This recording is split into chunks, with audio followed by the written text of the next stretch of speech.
And I keep meaning to say it, wear glasses, okay? Wear safety glasses. I was saved by the fact that I just wear ordinary glasses that people wear. But it did sort of scratch the coating on it. When you unleash one of these rolls of wire, the end will go whang, which is not great. And that it could cut you. It cut my arm a little bit first time when that happened, and I've been a lot more careful since then. But also, I took my glasses off later that night, and I noticed these scratch marks going right through the protective coating, and I can't polish them off. It's actually gone in. That would have been my eyes if I hadn't been wearing these. So do wear glasses for this, seriously.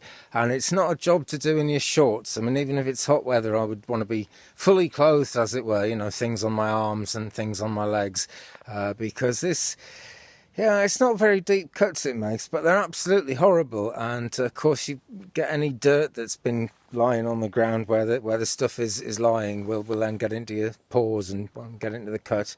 That's really not good. Well, I got this far with it. I've got all the wire on the sides now, and it's bent over a bit to join in with the top. I'll join this all together with and I've got some of this left, a few little panels, but I don't think it'll do it all. But I have got some, if you can see it in the background over there, there's a big sort of tuft of hex wire, which is what was on this whole setup before, so there's plenty of it.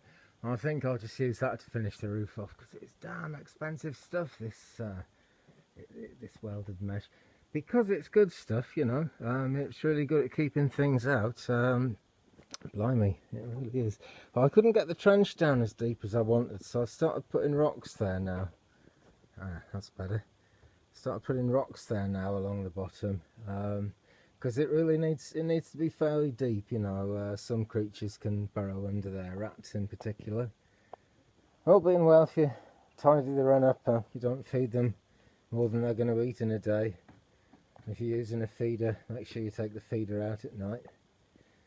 You probably won't get too much of a problem with rats, because chickens can actually eat mice, and they could probably eat baby rats. I don't think they can eat full-on rats. Right, now I've sewn this together. Something else I wanted to show you before I get all the way through and finish it. Right here, there we are, right here is there's two knots. That's where the last one finished, and this is where the new one starts, and it's bent right back on itself. And you can tie those little knots, as hard as it looks, you can tie those little knots using pliers. Where are we? I'm trying to zoom in on it. There it is. There we are. You can tie those little knots with pliers. It's not too difficult. I tried to tie them with my hands yesterday. There was a lot of swearing in the video after that, so yesterday's video got junked, and I'm making another one now. Right, so I'm going to stitch this lot together at the top,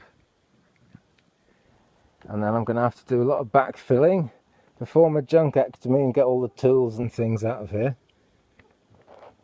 on my metal spike. It's a great tool, that metal spike. It was quite expensive for what it is, which is a huge iron bar.